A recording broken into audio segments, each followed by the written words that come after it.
welcome back to Sunday School at Home. Today is our last episode of our Comfy Couch series, and I hope you've all been working hard on your memory chapter of Psalm 23, because today we're doing it without a repeat after me. Do you guys think you can do it?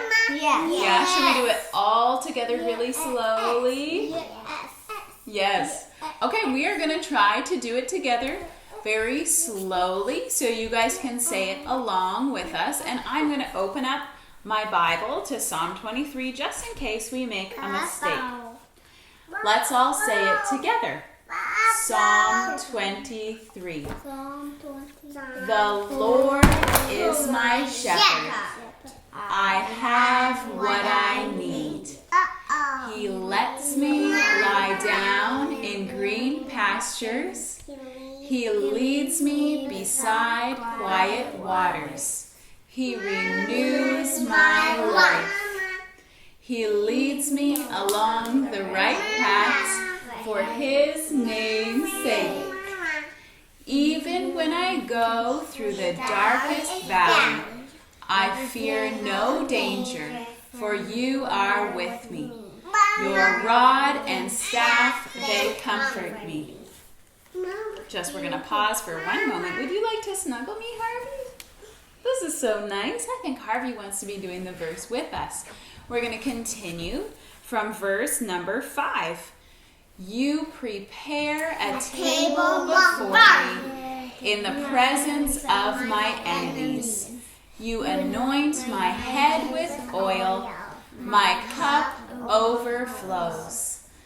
Only goodness and faithful love will pursue me all the days of my life, and I will dwell in the house of God as long as I live. Did we get it right? No. The Lord is in the house of the Lord, and I will dwell in the house of the Lord as long as I live. Great job, you guys. Come and grab a seat with us on our couch as we do our Bible story together. Okay. All right, everybody, let's open up our Jesus Storybook Bible. And today we're reading the last story of the Old Testament in the Jesus Storybook Bible. It's called, what's it called? Get Ready. Get Ready.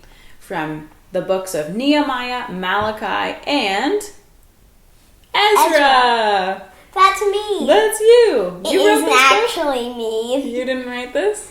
It's just somebody else named the same name as I am. Named the same name. You're named after Ezra. And look at all these rules. Oh boy.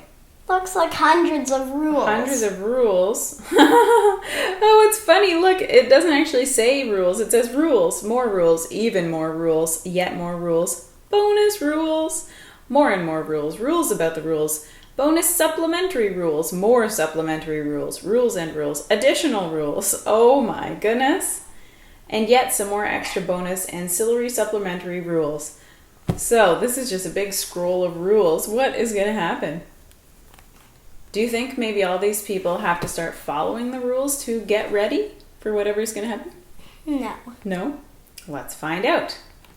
Have you ever been to a party that lasted a whole week? What? A party that lasted a whole week? We had a party yesterday, 2 days ago. How long did it last? Half an hour? 1 hour, 2 hours? An hour. An hour-ish. It wasn't that long, but it was pretty fun still. Can you imagine, what would you do for a party that lasts a whole day? Or a whole week. Oh my goodness, it's a whole week. You're right. What would you even do for a whole week to party? What would you do? What would you pick? I don't know. Well, what's your favorite stuff? Bouncy castle, trampoline, sports? Well, I couldn't All kinds of games? trampoline while I was asleep. Well, maybe they took a break at night so they could sleep and then have more fun the next day. Well, that would be nice. That would be nice to have a sleep and then keep partying. What else would you do for your party? I don't know. I don't know. It's crazy to even think about that. Let's see. How about a sermon that went on all day? Have you heard Ray David giving a sermon that lasted an entire day? No. No, that'll be a long time. I get bored easily. Can you even listen to me for a whole day? No, definitely not. Without me having to talk a lot to you. Yeah. You might be able to give a sermon for a whole day. Do you think? Well, probably a sermon about Pokemon. Probably a sermon about Pokemon. Somehow you could figure out how to teach people about Jesus through Pokemon, maybe. Maybe. Well, let's see what happens here. Well, that's what happened to God's people after they came home from being slaves. Not Pokemon. They didn't hear about Pokemon, but they heard a sermon that lasted all day, and they had a party for a whole week. They'd forgotten how God wanted them to live, or who they were supposed to be. So Ezra and Nehemiah read them the rules God had given Moses. But something odd happened. The more the sermon went on, the sadder they all got. Why? Was the sermon that boring? No, not really. It was strange, you see. As Ezra read the book of rules, it worked like a mirror. It showed them what they were like, and they didn't like what they saw. They saw that they had not been living the way they should. They saw that they were cruel and selfish. "We've blown it," they cried. "Now God will punish us." They thought they knew what God was going to do, but they didn't. Of course, they might have picked up a clue from Ezra's name, which means help is here. And an even stronger one from Nehemiah's name, because his name means God wipes away our tears. And that, as you'll see, is exactly what God was getting ready to do. Ezra looked at God's children. Great hot tears were welling up in their eyes and streaming down their cheeks. He stopped his sermon mid-sentence and shut the book. And that's the end. Oh, no. Not really. He says, "We're having a party." And so that's just what they did, all week long. God wants us to be happy, Ezra said. All day they listened to stories about the wonderful things God had done for his people. How he made the world. How he gave a special promise to Abraham. How he rescued them from slavery. How he spoke to Moses and showed them how to live. How he brought them to a special land. How he rescued them. No matter what, time after time, over and over again, because of his never stopping, never giving up, unbreaking, always and forever love. They remembered how God had always, all through the years, been loving his children, keeping his promise to Abraham, taking care of them, forgiving them, even when they disobeyed, even when they ran away from him, even when they thought they didn't need him. Then God told his children something more. Ooh, this page looks so happy. I can't stop loving you. You are my heart's treasure, but I lost you. Now I am coming back for you. I am like the sun that gently shines on you, chasing away darkness and fear and death. You'll be so happy. You'll be like little calves running free in an open field. What is a calf? Do you know? A baby cow. A baby cow. So imagine, you probably haven't ever seen any baby cows running around in a field. But when they get let out in the springtime, the baby cows get to go outside for the first time and they run and jump and they're so happy. Think about our chickens. Our chickens, the first time we brought them outside to play in the grass, what were they like? They were crazy. They were crazy because they were so happy. They knew that's where they were meant to live. But they also didn't know where it was like, so they were a little scared too. A little scared? Maybe. I am going to send my messenger, the promised one, the one you've been waiting for, the rescuer. He is coming, so get ready. It had taken centuries for God's people to be ready. But now the time had almost come for the best part of God's plan. God himself was going to come, not to punish his people, but to rescue them. God was getting ready to wipe away every tear from every eye, and the true party was just about to begin. Were they gonna play Mario Party? Mario Party. Nope. The next story starts and it says he's here. So who is coming? Jesus. God comes to earth as Jesus. And I'm going to flip back to the beginning. So friends at home, let's write our title down on our paper and then we'll get to our drawings to help remind us of the title story. is Get Ready. Get Ready. Do-do-do-do-do-do. Okay, so get G E T T ready R E A D Y super jumbo exclamation mark with a smiley face inside. Get ready. What are we getting ready for? Are we getting ready to have a party with lots of balloons? Yeah, party has to have balloons. Draw us. Oops. Oh boy. All right, that balloon's going to have to go behind the other one. It's not going to fit. And then we're going to draw another balloon back here. Zoop, zoop, zoop. Uh-oh. So get ready. There's going to be a party. Tangled. No, they're just tied together so they don't, unless they sort of are together there. So we're getting ready. And what is God getting us ready for? Okay, first off, why did they have a party? Remember in the story? Ezra stops his sermon mid-sentence because they're all sad. They're all sad. All of the people, they're crying because, why are they so sad? It's because they disobeyed God. Disobeyed God. That's right. And in the story, I'm going to look here. What does it say? They were cruel and selfish. Are you ever cruel and selfish? Sometimes. Sometimes. What about me? Am I ever cruel and selfish? Yes, everyone is. Leader of Sunday school? Yes. Every person is cruel and selfish. Every person in the world. Every person in the world has sinned, which is being disobedient to God and takes us away from God. But God has the super ultimate rescue plan. And here at the end of the Old Testament, he tells them about it, right? He's like, I'm going to rescue you.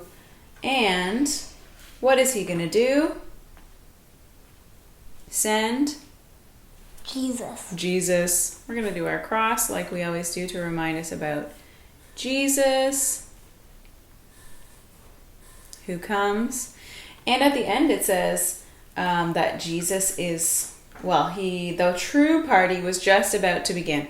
Why is Jesus like a party? How is it a party because of Jesus? It's because he rescues us. Because he rescues us from death and destruction. Destruction and sin. So Jesus rescues us from our sin, which means this gets canceled out because of this. No more of that. Jesus took our sin upon the cross, and now we get to be with God forever. How are we going to show that? How are we going to draw we get to be with God forever? Where's the head of the arrow? Oh my goodness, I forgot that part. Zoop. So our sin, we were sinful. Jesus took that sin on the cross as a free gift to us. We just have to believe in Jesus, that he died and took our place, and he's the Son of God, who then, I'm going to write down here, brings us back to God so that we can live with him. And heaven is going to be the ultimate party. Think of all the stuff you like. It is better than that times 1 million. Times 1 million, better party. You know, I like doing my arrows. That's 3 arrows. Think about how awesome that is going to be. We're just going to be singing worship songs. We're going to be so happy. It's going to be the way it was supposed to be from the beginning, that we are with God, everything's good, and there's no sin. There's going to be no more tears. No more tears. Let's X out that. I don't want to X out everything. They were sad because they realized what they had been doing was wrong. Okay. We have to realize that too. We have to know, you're right, God, I have been disobedient. I have sinned. Thank you for Jesus, and that you have made a way for us to come back. Okay, we have to fill out this portion here. Us with God in heaven forever. What's it going to look like, Ezra? You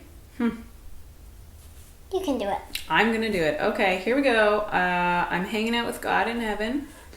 So here's my head, a little bit of hair. Actually, I'm not sure what this is on top of my head.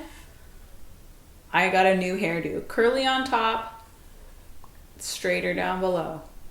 I'm going to have my glasses on because usually I wear my glasses at home.